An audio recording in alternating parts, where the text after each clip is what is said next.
This is turn 3 at New Hampshire Motor Speedway. On May 12, 2000, a 19-year-old driver entered this corner and never came out.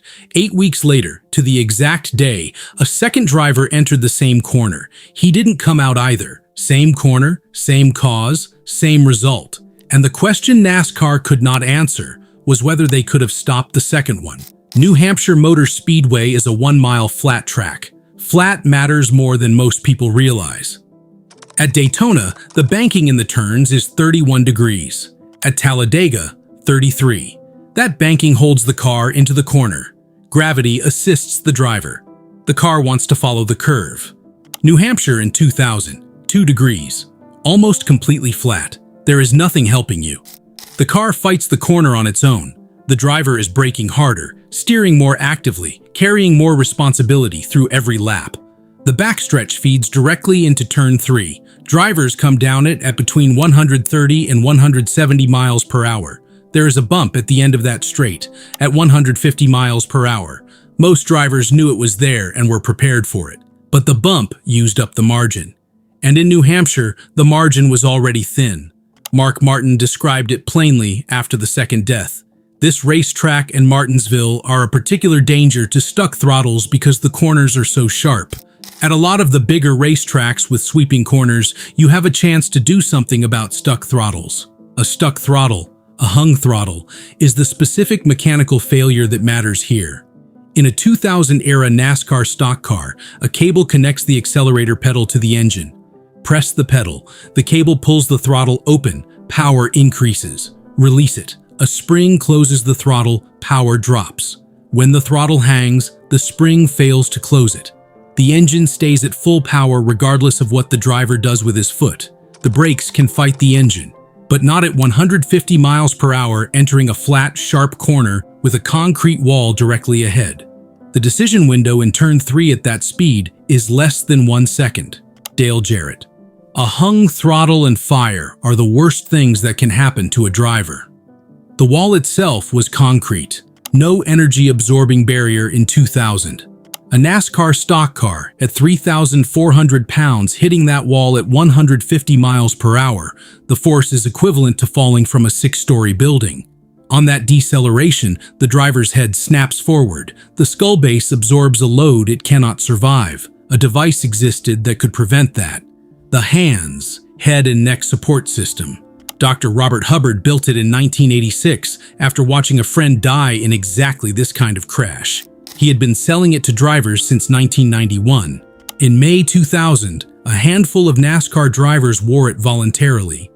NASCAR had not mandated it. That is the track. That is the mechanism. Now, the driver.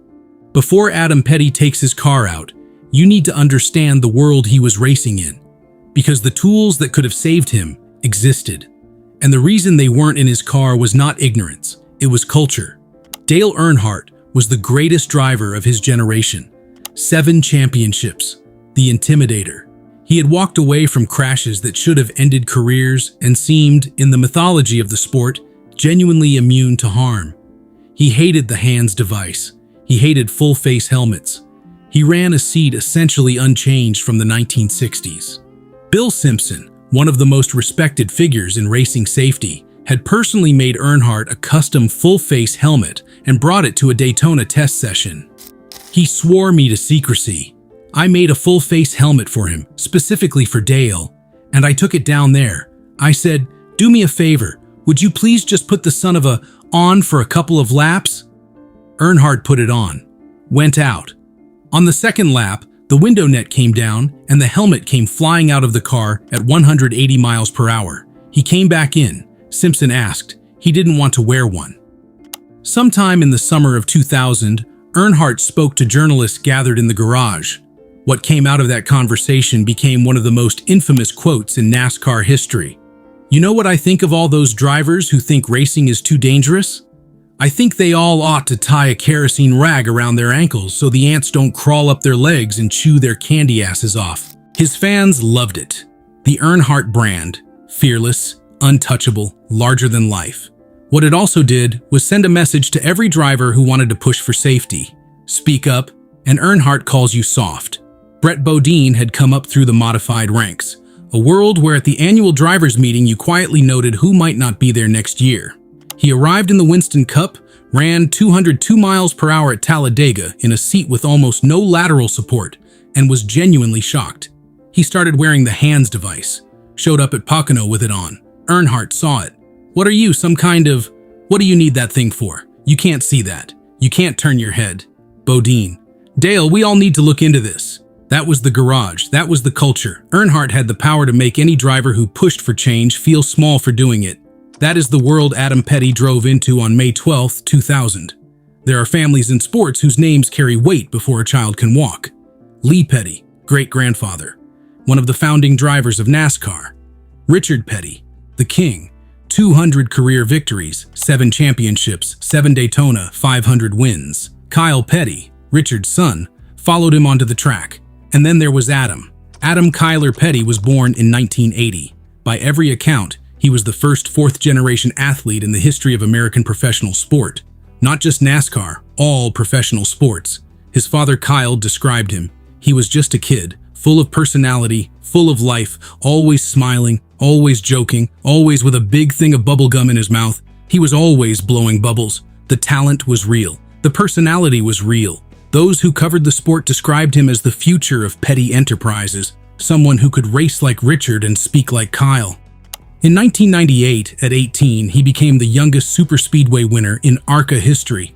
On April 2, 2000, 40 days before his death, Adam lined up at Texas Motor Speedway for his first NASCAR Winston Cup start. His great-grandfather Lee Petty had lived long enough to see it. He died 3 days later, at 86. Before the race, Adam spoke to reporters. "The only thing I want to do is go out there and earn those guys' respect. Earn Mark Martin, Jeff Burton, people like that's respect, and stay out of their way if I get in their way. Not win, not dominant, earn respect." That was the goal. His engine failed on lap 215. He finished 40th. His father Kyle hadn't qualified. They never got to race each other. 40 days later, May 12, 2000, a Friday afternoon in New Hampshire. A photograph taken that day circulated widely afterward. Adam Petty alone in the garage, quiet, sitting by himself before going out. The caption beneath it reads, "A quiet moment during practice for what ends up being his last race." He took the number 45 Chevrolet out for practice for the Busch 200, a routine lap. He came down the backstretch. He reached turn 3. The throttle stuck wide open. There was nothing he could do. His car hit the outside wall head-on. He was trapped inside for approximately 20 minutes before rescue workers cut through the roof to free him. Adam Petty died at Concord Hospital. He was 19 years old. The medical team that reviewed his death concluded he would very likely have survived had he been wearing a hands device. His sister Montgomery was 14. She spoke at his funeral. "We not only lost a fourth-generation driver, we lost a great friend. And my brother. It's not the same without Adam here. Things will never be the same." NASCAR investigated. They examined the throttle assembly, looked for the mechanical fault, pulled apart what remained of the car. No verifiable cause was found. The malfunction could not be recreated. The track was cleared. The Busch 200 ran that Saturday. The Winston Cup race came the following month. Same track, same turn 3. Ward Burton said what many drivers were thinking, "Two's a problem. I think it needs to be addressed." NASCAR listened, made no changes. July 7th was 56 days away. Kenny Irwin Jr. was not born into motorsport royalty. He grew up in Indianapolis and worked his way through the United States Auto Club Open Wheel Series. 8 USAC wins, 1993 USAC Rookie of the Year, 1996 USAC Midget Series Champion. He made the transition to NASCAR the hard way, trucks first, then the Busch Series, then the Winston Cup. In 1998, he was named Winston Cup Rookie of the Year. In his very first Cup race at Richmond in 1997, he qualified on the outside pole and finished 8th, the only driver in NASCAR's modern era to start on the front row and finish top 10 in his debut. At the 1999 Daytona 500, Kenny Irwin finished 3rd, behind Jeff Gordon and Dale Earnhardt Sr. At the biggest race in America, at 29 years old, he had made it. In 2000, he moved to Team Sabco, the number 42 Chevrolet. The season hadn't gone the way he needed. Inconsistent results, mechanical problems. He had 87 Cup starts behind him and was about to make his 88th. His closest friend in the garage was Tony Stewart, his fiercest rival from the open-wheel days, the person who understood where he came from better than almost anyone else in that garage. July 7th, a Friday morning, New Hampshire.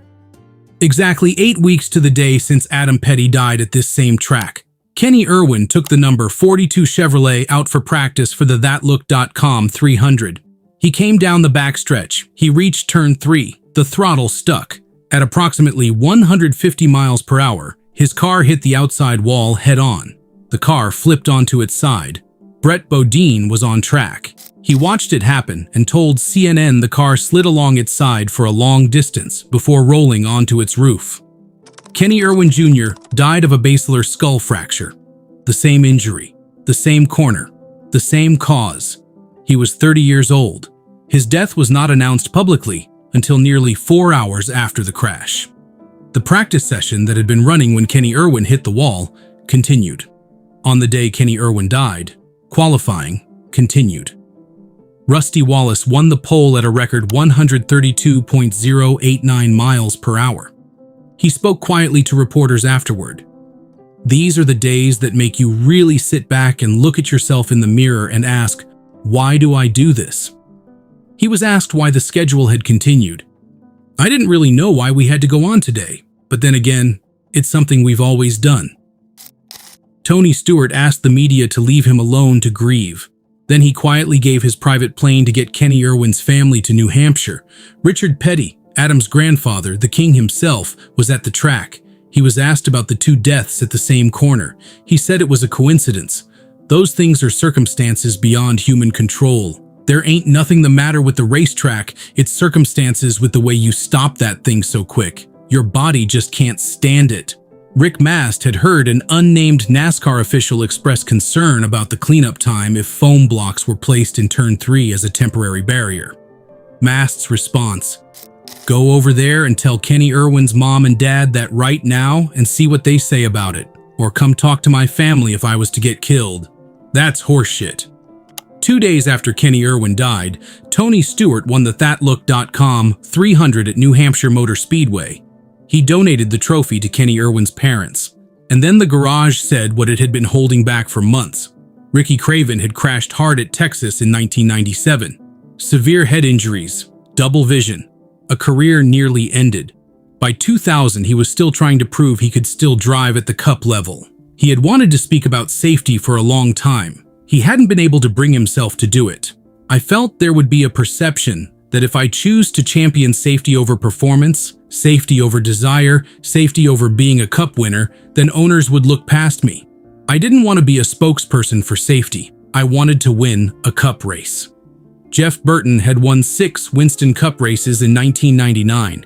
He was standing. He was done staying quiet. It wasn't acceptable to lose Adam Petty. It wasn't acceptable to lose anybody. And it wasn't okay to just say that's part of the sport. He had been called scared for raising safety concerns before. That accusation still bothered him. People thought I was scared when in fact I was just educated. If I was scared, I'd have quit. It's stupid to say, well, that's just how it is. Go to work and make it better. 2 drivers, 8 weeks apart, same corner, same cause. The garage was no longer willing to call it a coincidence. NASCAR's official response came on August 1st, 25 days after Irwin's death, 51 days after Petty's. 2 new requirements: a mechanical stop on the throttle assembly to limit how far it could hang open, and a kill switch on the steering wheel, reachable by the driver's thumb, to shut the engine off entirely if the throttle stuck. The kill switch had already existed in NASCAR's own modified car series for years. It had not been required in the Busch series, the series Adam Petty was racing in. It had not been required in the Winston Cup, the series Kenny Irwin was racing in. What drivers got at New Hampshire itself, at the very next race on that same track, were restrictor plates, devices that limited engine power to reduce top speed, typically used at high-banked superspeedways like Daytona and Talladega. New Hampshire is a flat 1-mile oval. Their use here was unconventional. Drivers knew it.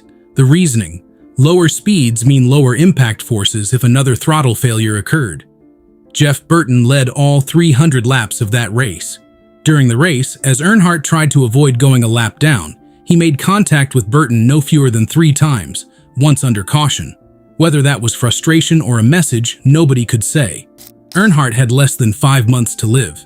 Tony Roper, a NASCAR Craftsman Truck Series driver, had less than 4 weeks. Scene 9. The Reckoning. On February 18, 2001, the last lap of the Daytona 500, watched live by more than 17 million people, Dale Earnhardt hit the wall in Turn 4. He died of a basilar skull fracture. He was the 4th NASCAR driver to die of that same injury in 8 months. Adam Petty, Kenny Irwin, Tony Roper, whose official cause of death was listed as a neck injury, though retrospective accounts from the sports medical community have identified it as believed to be the same mechanism. Dale Earnhardt. After Earnhardt, NASCAR mandated the hands device across all its national series. Safer barriers began appearing at tracks across the country. New Hampshire's turns were rebanked from 2 degrees to 7. The car of tomorrow was developed around driver survival. Jeff Gordon survived a crash after Earnhardt's death that would likely have killed him without the hands device. He said, "You saved my life. Thank God and thank hands." Dr. Robert Hubbard, who built the device in 1986, began selling it to drivers in 1991 and spent 9 years watching NASCAR not mandate it. Started attending races. Drivers stopped him in the garage to say the same 4 words. The Hans device was available in 1991. The kill switch existed in NASCAR's own modified series before 2000. The safer barrier had been in development since the mid-1990s. Adam Petty died on May 12, 2000. He was 19 years old. The kill switch that could have saved him was mandated 51 days after he died, and 25 days after a second driver died at the same corner for the same reason. Kyle Petty still marks May 12th every year. In 2025, 25 years after his son died, he wrote, "Every May 12th is hard. This one has been really hard. It's been 25 years today, and I still miss you every day."